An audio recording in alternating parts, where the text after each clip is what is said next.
स्त्री के रूप में ताड़का एक घोर पाप है और पाप को नष्ट करने में कोई पाप नहीं होता। हे राम, तुम इस पापिनी का संहार कर दो। प्रातःकाल स्नान संध्योपासनादि कार्यों से निवृत्त होकर राम और लक्ष्मण गुरु विश्वामित्र के साथ सरिता तट पर पहुंचे। एक वनवासी मुनि ने विश्वामित्र के साथ दो सुकुमार बालकों को देखा तथा उनका परिचय प्राप्त कर वे एक छोटी सी सुंदर नौक ले आए और विश्वामित्र से बोले, हे मुनिराज, आप इन राजकुमारों के साथ इस नौक पर बैठकर सरिता पार कर लीजिए। विश्वामित्र जी ने उस मुनि को धन्यवाद दिया और राम तथा लक्ष्मण के साथ नौक पर सवार हो गए। इस प्रकार वे सागर से मिलन की आतुरता में कलकलनाद के साथ दौड़ती जा रही उस नदी को पार कर गए। नदी के उस पार एक भयानक वन था। उस वन को देखकर राम बोले, गुरुदेव, यह वन तो बड़ा भयंकर है। सभी ओर से सिंह, व्याघ्र आदि हिंसक पशुओं के दहाड़ने और हाथियों के चिंघाड़ने की ध्वनियां रही हैं। जंगली सुअर, भालू, वन भैंसे आदि वन्य प्राणी भ्रमण करते दृष्टिगत हो रहे हैं। वृक्षों की सघनता के कारण सूर्य का प्रकाश इस वन के भीतर घुसने का साहस नहीं कर पा रहा है और इसी कारणवश चारों ओर अंधकार हो रहा है। इस अति दुर्गम वन का क्या नाम है?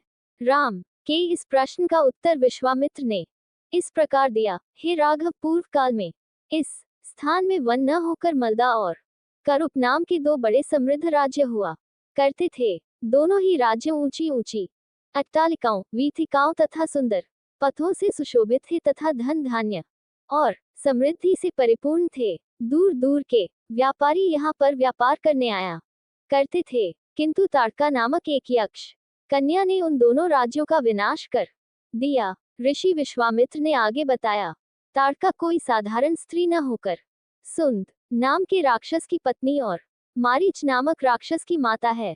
उसके शरीर में 1000 हाथियों के बराबर बल है और वह अत्यंत पराक्रमी और शक्तिशाली है। इस प्रदेश को नष्ट करने के पश्चात ताड़का ने अपने पुत्र मारीच के साथ मिलकर यहाँ के समस्त निवासियों को मारकर खा डाला। अब उनके भय से यहाँ 2-2 कोस दूर तक किसी मनुष्य की परछाई भी दिखाई नहीं देती। भूलवश यदि कोई यहाँ आ भी जाए तो जीवित नहीं लौट पाता। उसी ताड़का का संहार करने के लिए ही मैं तुम्हें यहाँ लाया हूँ। राम ने आश्चर्य से पूछा, गुरुदेव, स्त्रियां तो कोमल और दुर्बल होती हैं, फिर ताड़का में 1000 हाथियों का बल कैसे आ गया? ऐसा प्रतीत होता है कि अवश्य कुछ न कुछ रहस्य है। विश्वामित्र बोले, वत्स, तुम्हारा कथन सत्य है और वास्तव में इसके पीछे एक रहस्य है।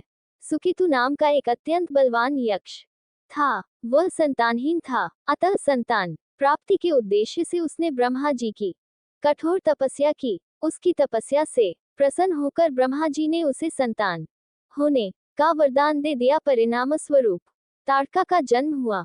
सुकेतु के द्वारा ताड़का के अत्यंत बली होने का वर मांगने पर ब्रह्मा जी ने उसके शरीर में 1000 हाथियों का बल दे दिया।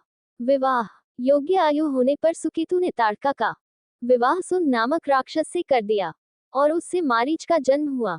मारीच भी अपनी माता के समान बलवान और पराक्रमी था। वह सुंद राक्षस का पुत्र होकर भी स्वयं राक्षस नहीं था, किंतु बाल्यकाल में वह बहुत उपद्रवी था। ऋषि मुनियों को अकारण कष्ट दिया करता था। उसके उपद्रवों से त्रस्त होकर एक दिन अगस्त्य मुनि ने उसे राक्षस हो जाने का शाप दे दिया। अपने पुत्र के राक्षस गति प्राप्त हो जाने से सुंद अत्यंत क्रोधित हो गया और अगस्त्य ऋषि को मारने दौड़ा। इस पर अगस्त्य ऋषि ने शाप देकर सुंद को तत्काल भस्म कर दिया। अपने पति की मृत्यु का बदला लेने के लिए ताड़का भी अगस्त्य ऋषि पर झपटी। इस पर अगस्त्य ऋषि ने शाप देकर ताड़का के सौंदर्य को नष्ट कर दिया और वह अत्यंत कुरूप हो गई। अपनी कुरूपता को देखकर और अपने पति की मृत्यु का बदला लेने के लिए ताड़का ने अगस्त्य मुनि के आश्रम को नष्ट करने का संकल्प किया है। अतः हे राम, मैं तुम्हें आज्ञा देता हूँ कि तुम ताड़का का वध करो।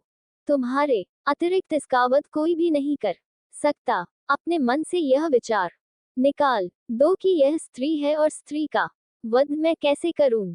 स्त्री के रूप में यह एक घोर पाप है और पाप को नष्ट करने में कोई पाप नहीं होता। समस्त संशय को त्याग कर मेरी आज्ञा से तुम इस पापिनी का संहार कर दो। राम ने कहा, गुरुदेव, आपकी आज्ञा मुझे शिरोधार्य है।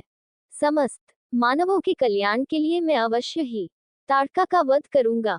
इतना कहकर राम ने अपने धनुष पर बाण रखकर उसकी प्रत्यंचा को कान तक खींचकर भयंकर टंकार किया। टंकार से उत्पन्न ध्वनि से समस्त वन प्रांत गुंजायमान हो उठा। वन्य प्राणी भयभीत होकर इधर उधर भागने लगे। इस प्रकार की अप्रत्याशित खलबली मची देखकर ताड़का क्रोध से भर उठी।